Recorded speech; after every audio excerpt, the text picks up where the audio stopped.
सबसे प्राचीन संघर्षों में से एक है। इस मंथन को अमृत मंथन कहते हैं क्योंकि इसमें से अमृत निकला है। देवता और असुर दोनों ही इस अमृत को पाना चाहते थे। भला अमृत कौन नहीं चाहता।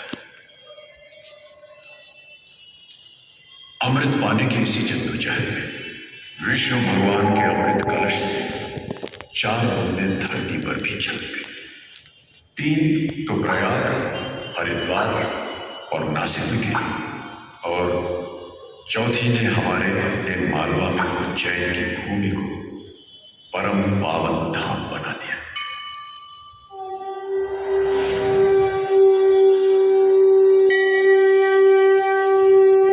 उज्जैन के महाकालेश्वर और खंडवा के ओंकारेश्वर मंदिर के गूंजते स्वरों और सांची में बौद्ध धर्म की पवित्र ध्वनियों ने इस मालवा की धरती को अध्यात्म और आस्थाओं का संगम बना दिया है।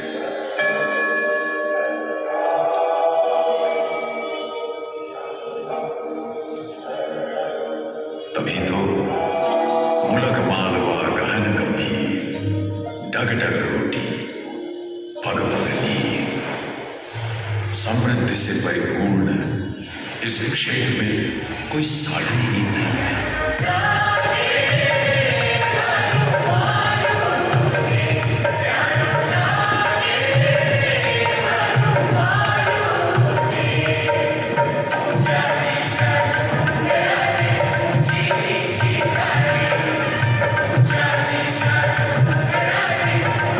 कालिदास ने जिस मालवा को अपने काव्य से सींचा है उसकी इंदौर नगरी के मशहूर राजवाड़े आप सभी का स्वागत है। इस राजवाड़े ने मल्हार राव होलकर और अहिल्याबाई जैसी मूर्तियों को शोहरत की बुलंदियां छूते हुए देखा है और यहीं से यशवंत राव होलकर ने भारत में पहली बार अंग्रेजों के खिलाफ चौतरफा मोर्चाबंदी यानी गुरिल्ला वॉरफेयर की शुरुआत की। बात 3 सदी पुरानी है। हिंदुस्तान में मुगलों का सूरज ढलने लगा था और मराठों का दबदबा दिन ब दिन बढ़ता जा रहा था। ऊपर से अंग्रेजों के कदम भी बढ़ रहे थे। उधर पुणे के एक गांव में एक लड़के का जन्म हुआ जिसे नाम दिया गया मल्हार राव होलकर। होलकर क्योंकि वो होल गांव में पैदा हुआ था। कच्ची उम्र में माता पिता का साया उड़ जाने से मल्हार की परवरिश का जिम्मा उसके मामा भोजराज बारगल के कंधों पर आ गया। भोजराज ने गांव के दूसरे लड़कों की तरह अपने भांजे को भी गाय भैंस चराने के काम पर रखवा दिया। परंतु मल्हार राव कोई आम लड़का नहीं था। एक दिन अरे भोजराज जल्दी आ जल्दी, अरे तेरा भांजा तो आज गया समझो। भोजराज ने आकर जो देखा उस पर उन्हें यकीन ही नहीं हुआ। 2 हाथ लंबा नाग अपना फन फैलाए मल्हार के पास बैठा हुआ था और मर्राती मौत से बेखबर मल्हार बड़े आराम से सो रहा था, बिल्कुल बेसुध। शोर सुनकर जैसे ही मल्हार राव ने अंगड़ाई नाग चुपचाप रहता हुआ झाड़ियों में उछल गया। मल्हार बेटा, तू ठीक तो है ना? भला तुझे इतना बड़ा सांप देखकर भी डर नहीं लगा? मैं क्यों डरूं मामा जी, नाग देवता तो मेरे पास आते रहते हैं, उन्होंने तो मुझे कभी चोट नहीं पहुंचाई। हे भोलेनाथ। इस हादसे के बाद भोजराज दिन भर कुछ सोचते रहे। शकुन अब शकुन सब सोचा मगर किसी पुख्ता नतीजे पर नहीं पहुंच पाए। जब सांझ ढली तो अपने नित्य नियम से शिव मंदिर गए और महादेव से अपना सारा असमंजस कह डाला। हे भगवान, ये आज तुमने क्या चमत्कार दिखा दिया? मैं ठहरा मामूली आदमी, क्या समझूंगा तुम्हारी महिमा। तुम ही रास्ता दिखाओ, क्या करूं। अरे भोजराज जी, इतनी देर हो गई, घर नहीं जाना है क्या? जाओ, अब महादेव को भी सोने दो। इनके सोने जागने पर भला किसका बच सकता है, पर इन्होंने मेरी नींद तोड़ा ही नहीं। महादेव का अनादर न करो भोजराज। जब तुमने अपनी व्यथा इनसे कह दी है तो महादेव इस दुविधा का समाधान दे ही देंगे। जाओ जाओ, आप घर जाकर सो जाओ।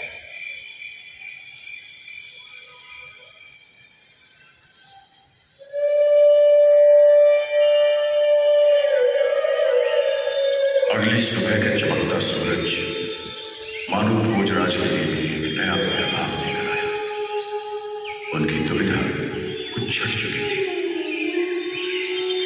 मल्हार बेटा, मुझे ये तो पता नहीं है कि महादेव जी क्या चाहते हैं, और मेरा फर्ज है कि मैं तुम्हें आने वाली जिम्मेदारियों के लिए तैयार करूं। कल से तुम्हें खेतों में नहीं जाना है। भोजराज के पास 20-25 सवारों की एक छोटी सी टुकड़ी थी। उसी की देखरेख मल्हार राव प्रशिक्षण दिया जाने लगा। जल्दी ही मल्हार राव के ऊपर छिपा सिपाही बाहर आ गया। 1724 में वे पेशवा फौज में भर्ती हुए। चंद साल में पेशवा बाजीराव ने उन्हें 9 परगनों की जागीर इनाम में दे दी, और 1732 के आने तक कई हजार घुड़सवारों की फौज देकर समूचे पश्चिमी मालवा का सूबेदार नियुक्त कर दिया। इस तरह 1733 में होलकर रियासत की नींव पड़ी, और यही 1747 में इस राजवाड़े की बुनियाद रखी गई।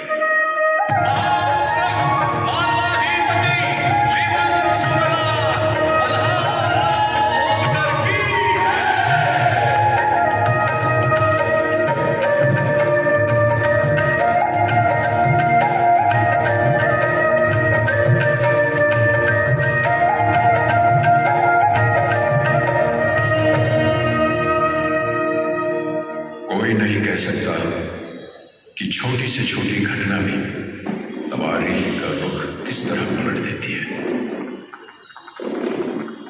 एक लंबी मुहिम से लौट रहे मल्हार राव का कारवा जब अहमदनगर के चौंडी गांव में पहुंचा तो मल्हार राव एक आवाज सुनकर ठिठक गए।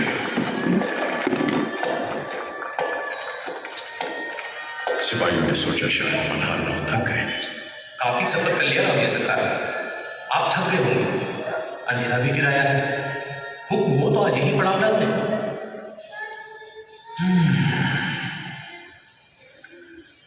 थकान नहीं है। खड़क धामे सिपाही तो घोड़े की पीठ पर भी विश्राम कर लेते हैं। चलो आज यही मुकाम करते हैं। तुम बंदोबस्त करो, मैं जरा यहाँ का मुआयना करके आता हूँ। उस आवाज का पीछा करते करते मल्हार राव एक मंदिर में पहुंचे। पूजा व दियाबाती के लिए आई एक नन्ही सी कन्या वहां भजन गुनगुना रही थी। उम्र 7-8 साल की रही होगी, पर हाव भाव कुछ ऐसे थे मानो पार्वती खुद शिव की स्तुति कर रही हो।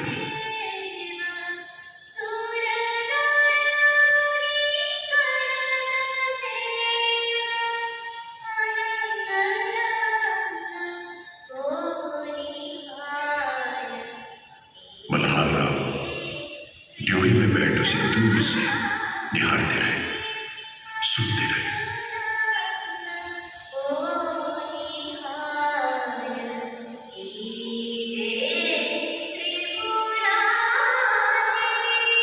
और थोड़ी देर बाद चुपचाप अपने शिविर में लौट आए। यह आवाज उनके दिलो दिमाग पर छा चुकी थी।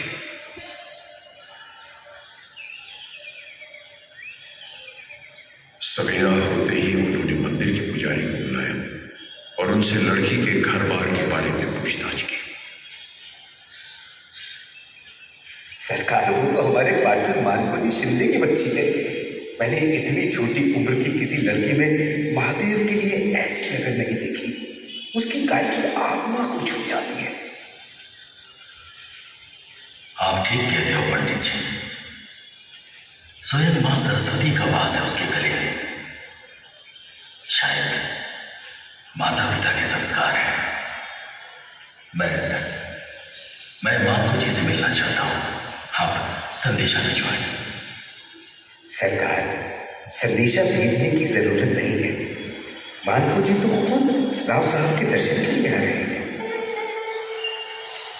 मानको जी, कल हमने आपकी सुपुत्री का वचन सुना। उसकी गायकी ने हमें मंत्रमुग्ध कर दिया है। महादेव की कृपा है।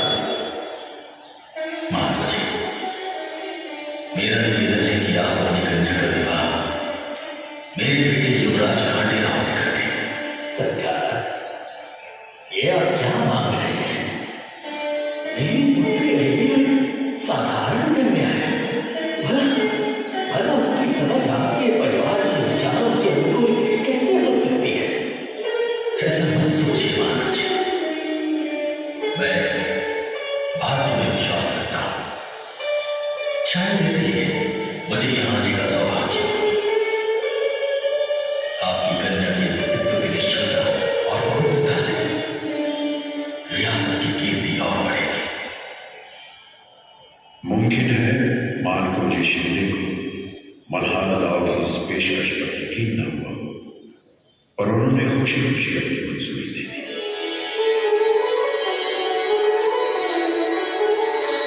चौंडी गांव में शाम इत्तेफाक से किए गए बुलाव से न केवल होलकर राजघराने की बल्कि होलकर रियासत की भी तकदीर बदलने वाली थी।